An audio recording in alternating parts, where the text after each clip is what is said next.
Good morning everyone. UPPSC की test series चल रही है। यह प्रैक्टिस सेट नंबर 86 और प्रैक्टिस करेंगे इसमें हम एंशिएंट हिस्ट्री के प्रश्नों पर, प्राचीन कालीन भारतीय इतिहास। इस टेस्ट सीरीज की प्लेलिस्ट का लिंक आपको डिस्क्रिप्शन बॉक्स में मिल जाएगा। वहाँ पर आप टेस्ट नंबर 1 से लेकर 86 तक पहुँच सकते हैं। तो चलिए स्टार्ट करते हैं। पहला प्रश्न है, तुलसीदास निम्नलिखित में से किसके समकालीन थे? बताइए। बाबर के, हुमायूं के, अकबर के, जहांगीर के?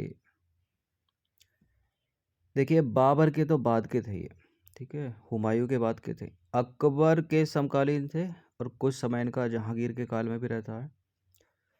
तो अकबर और जहांगीर हो गया इसका उत्तर, ठीक है, यानी ऑप्शन नंबर ए। तो सुप्रसिद्ध संत कवि गोस्वामी तुलसीदास अकबर और जहांगीर के समकालीन थे। तुलसीदास ने अनेक ग्रंथों की रचना की, जिसमें रामचरितमानस और विनय पत्रिका सर्वोत्तम है। तुलसीदास ने अपना अधिकांश जीवन बनारस में बिताया और अबुल फजल ने अपनी आइन ए अकबरी में इनका उल्लेख किया है। मैच करने के लिए पूछ लिया जाती है, आइन ए अकबरी किसकी रचना है? अबुल फजल की। नंबर 2 पर आ जाइए। इसी से रिलेटेड एक प्रश्न और है, निम्नलिखित में से कौन सी रचना संत तुलसीदास जी की नहीं है? गीतावली, कवितावली, विनय पत्रिका, साहित्य रत्न? गीतावली है, कवितावली है, विनय पत्रिका है, साहित्य रत्न नहीं है। तो गोस्वामी तुलसीदास द्वारा रचित 12 ग्रंथ प्रसिद्ध हैं, जिनमें 5 बड़े हैं और 7 छोटे हैं। बड़े ग्रंथों में देखें तो दोहावली, कवितावली, गीतावली, रामचरितमानस, विनय पत्रिका है। इसके अलावा अगर छोटे ग्रंथों को देखा जाए तो पार्वती मंगल, जानकी मंगल, वरवे रामायण, वैराग्य संदीपनी और कृष्ण गीतावली, ठीक है। पढ़ाओ भी होगा अपना ये छोटी क्लासों में। साहित्य रत्न गोस्वामी तुलसीदास जी की रचना नहीं है, और जिनका ऑप्शनल है हिंदी साहित्य, उन्होंने तो पढ़ा ही होगा। नंबर 3 पर आ जाइए। बरगरी संप्रदाय की मुख्य पीठ निम्नलिखित में से कहाँ स्थित है? कहाँ स्थित है? महाराष्ट्र के पंढरपुर में, ठीक है, बी है इसका आंसर। तो बरगरी संप्रदाय की मुख्य पीठ महाराष्ट्र के पंढरपुर में है, और इस संप्रदाय के संस्थापकों में ज्ञानेश्वर का नाम अग्रणी है। अन्य संतों में नामदेव, तुकाराम का नाम आता है, और बरकारी संप्रदाय में विठोबा की पूजा की जाती थी, और विठोबा जो है वो कृष्ण का अवतार माना जाता है उनको। क्वेश्चन नंबर 4 पर आ जाइए। भक्त तुकाराम कौन से मुगल सम्राट के समकालीन थे? देखिए, भक्त तुकाराम या संत तुकाराम का जो समय आता है वो जहांगीर का समय है, और वो समय शाहजहां का भी है, ठीक है, मतलब दोनों के बीच का समय है ये। तो शाहजहां तो ऑप्शन में है नहीं इसमें, तो जहांगीर इसका सही उत्तर हो जाएगा सी। तो देखिए, तुकाराम का जो काल है वो 1608 से 1649 के बीच है, और ऐसी मान्यता है कि 1608 में जन्मे संत तुकाराम 1649 में अदृश्य हो गए। मुगल शासकों में 1608 से 1649 ईस्वी के मध्य 2 शासकों का समय आता है, काल आता है। एक है जहांगीर और दूसरे शाहजहां, लेकिन विकल्प में शाहजहां तो है ही नहीं, इसलिए जहांगीर सही उत्तर होगा, यानी विकल्प सी। तो इस समकालीन वाले प्रश्न यूपी पीसीएस में भी पूछ लिए जाते हैं, और यूपीएससी तो करती रहती है इनको। क्वेश्चन नंबर 5 पर आ जाइए। निम्नलिखित में से कौन भक्ति आंदोलन का प्रस्तावक नहीं था?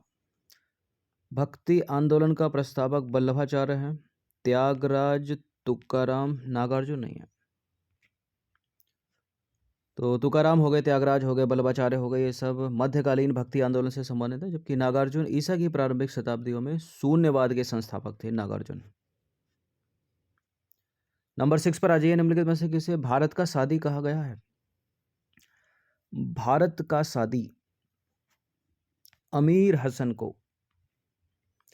तो अमीर हसन दहलवी को उसकी उच्च गजलों के कारण उसे भारत का सादी कहा गया है। नंबर 7 पर आ जाइए। निम्नलिखित में से किस सूफी संत की मान्यता थी कि भक्ति संगीत ईश्वर के निकट पहुंचने का एक साधन है? किसकी थी ये? मोइनुद्दीन चिश्ती, बाबा फरीद, शाह आलम बुखारी, या सैयद मोहम्मद गेसोदराज? भक्ति संगीत जो है वो ईश्वर के निकट पहुंचने का एक साधन है, मोइनुद्दीन चिश्ती ने कहा था ये। तो भारत में चिश्ती सिलसिले के प्रचार का श्रेय शेख मोइनुद्दीन चिश्ती को प्राप्त है। वे अद्वैतवाद के परंपरागत नियमों में विश्वास करते थे, तथा वे समा यानी संगीत में विश्वास करते थे। उनकी मान्यता थी कि भक्ति संगीत ईश्वर के निकट पहुंचने का एक साधन है। नंबर 8 पर आ जाइए। निम्नलिखित में से किस सुल्तान ने निजामुद्दीन औलिया ने भेंट करने से इनकार कर दिया था? जलालुद्दीन खिलजी, अलाउद्दीन खिलजी, गयासुद्दीन तुगलक, मोहम्मद बिन तुगलक।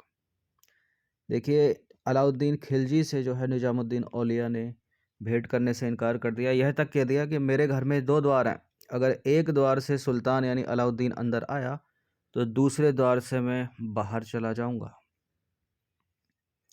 तो शेख निजामुद्दीन औलिया ने 7 से अधिक सुल्तानों का राज देखा, जो कि एक के बाद एक सत्ताधीन होते रहे, किंतु वे कभी भी किसी के दरबार में नहीं गए। सुल्तान अलाउद्दीन खिलजी ने उनसे मिलने की आज्ञा मांगी तो शेख ने उत्तर दिया, क्या? मेरे मकान के 2 दरवाजे हैं, यदि सुल्तान एक के द्वारा आएगा तो मैं दूसरे के द्वारा बाहर चला जाऊंगा। इस प्रकार उन्होंने अलाउद्दीन खिलजी से मिलने से इनकार कर दिया।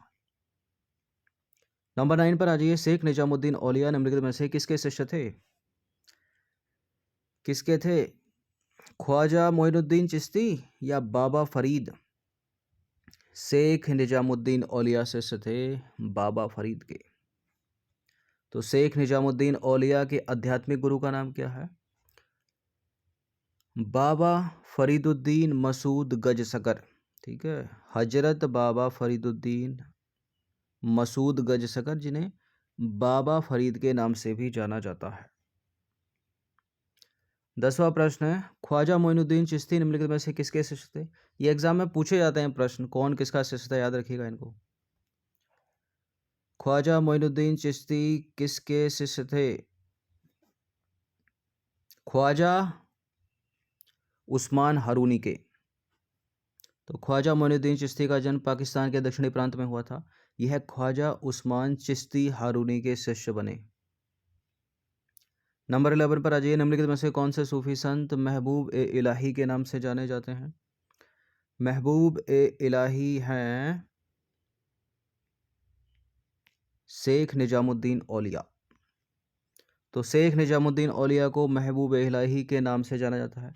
ये प्रश्न कंपटीटिव एग्जाम में कई बार पूछा गया है। लोअर पीसीएस हो गया, स्टेट पीसीएस हो गया, अपर पीसीएस हो गया, सब में। 12वां प्रश्न है, निम्नलिखित में से किस सूफी संत के विचारों को सिखों के धर्म ग्रंथ यानी आदि ग्रंथ में संकलित किया गया है? किस सूफी संत के विचारों को सिखों के धर्म ग्रंथ आदि ग्रंथ में संकलित किया गया है? फरीदुद्दीन गजे सकर यानी बाबा फरीद के। तो शेख फरीदुद्दीन गजे सकर चिश्ती सिलसिले के सूफी संत थे, जो बाबा फरीद के नाम से प्रसिद्ध थे। इन्हीं के प्रयत्नों के फलस्वरूप चिश्तिया सिलसिले को भारत में लोकप्रियता मिली। बलबन के दामाद थे ये। ठीक है, बाबा फरीद बलबन के दामाद थे। लौह और रक्त की नीति लाने वाला बलबन। दीवाने अरिज जो सैन्य विभाग था उसको बनाने वाला बलबन, बड़ा पूछा था एग्जाम में। 13वां प्रश्न है, हठ योग के संदर्भ में निम्नलिखित में से कौन सा कथन सही है?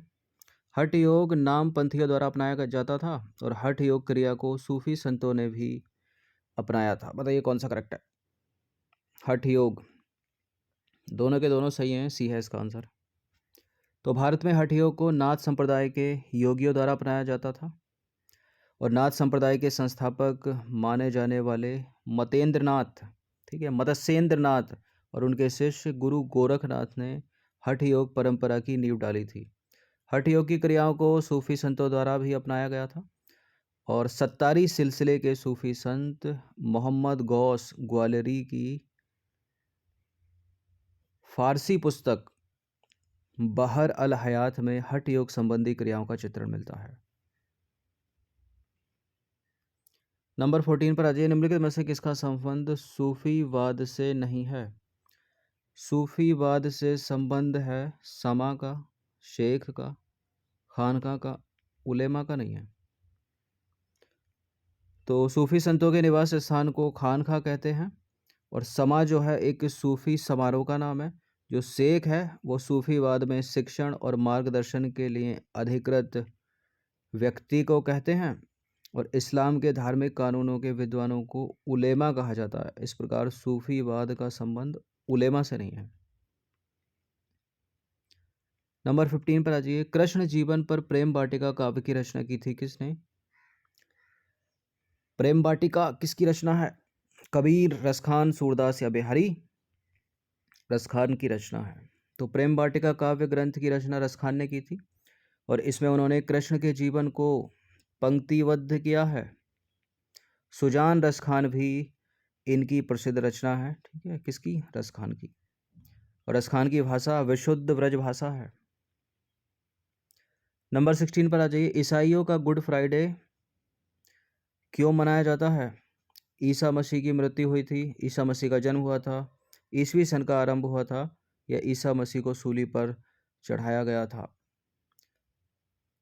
देखिए, ईसा मसीह को सूली पर चढ़ाया गया था इस दिन। ठीक है, सी है इसका आंसर। तो गुड फ्राइडे ईसा मसीह के शहीदी दिवस के रूप में ईसाइयों द्वारा मनाया जाता है। बाइबल के अनुसार ईसा मसीह को शुक्रवार के दिन ही फांसी दी गई थी। नंबर 17 पर आ जाइए। बाबर की इब्राहिम लोदी पर विजय का कारण क्या था? बाबर की वीरता, बाबर का तोपखाना, इब्राहिम लोदी की दुर्बलता या कुशल सेनानायक? कुशल सेनानायकत्व। ठीक है, डी है इसका आंसर। तो बाबर की इब्राहिम लोदी पर विजय का कारण था उसका कुशल सेनानायकत्व। नंबर 18 पर आ जाइए। बाबर ने सबसे पहले पातशाह की पदवी धारण की थी कब? फरगना में, काबुल में, दिल्ली में, समरकंद में? बाबर ने पातशाह की पदवी धारण की थी काबुल में। ठीक है, देखिए, बाबर ने अपने फरगना के शासनकाल में 1501 में समरकंद पर अधिकार किया, जो मात्र 8 महीने तक उसके कब्जे में रहा। समरकंद और फरगना का शासन उसके हाथों से निकल जाने के बाद उसने काबुल की ओर रुख किया और 1504 में काबुल विजय की उसने। और काबुल में ही बाबर ने अपने पूर्वजों द्वारा धारण की गई उपाधि मिर्जा को त्याग दिया और नई उपाधि उसने धारण की पातशाह की। ठीक है, इनके पिताजी का नाम था उमर शेख मिर्जा, बाबर के। क्वेश्चन नंबर 19 पर आ जाइए। तुजुक ए बाबरी किस भाषा में लिखा गया था? तुजुक ए बाबरी या बाबरनामा, ये दोनों एक ही रचनाएं हैं। ठीक है, और ये तुर्की भाषा में लिखी गई। और मुगलों की जो राज्य की भाषा थी वो कौन सी थी? वो फारसी थी। ये दोनों चीज़ अलग अलग याद रखिएगा। तो तुजुक ए बाबरी तुर्की भाषा में लिखा गया था। मुगल साम्राज्य की आधारशिला रखने वाले जहीरुद्दीन मोहम्मद बाबर ने, पूरा नाम है बाबर का, अपने जीवन संबंधी घटनाओं को एक ग्रंथ में स्वयं ही लिखा है, यानी ये बाबर की आत्मकथा है, तुजुक ए बाबरी या बाबरनामा। 20वां प्रश्न है। शेरशाह सूरी ने निम्नलिखित में से कहाँ से औपचारिक शिक्षा प्राप्त की थी? इन्होंने प्राप्त की थी जौनपुर से।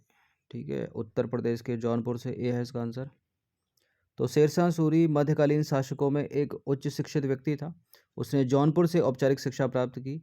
उस समय जौनपुर उच्च शिक्षा का महत्वपूर्ण केंद्र था और ये प्रश्न कई बार पूछा गया है यूपी सरकार के एग्जाम में, चाहे लोअर पीसीएस हो, समीक्षा अधिकारी की परीक्षा हो, या अपर पीसीएस हो।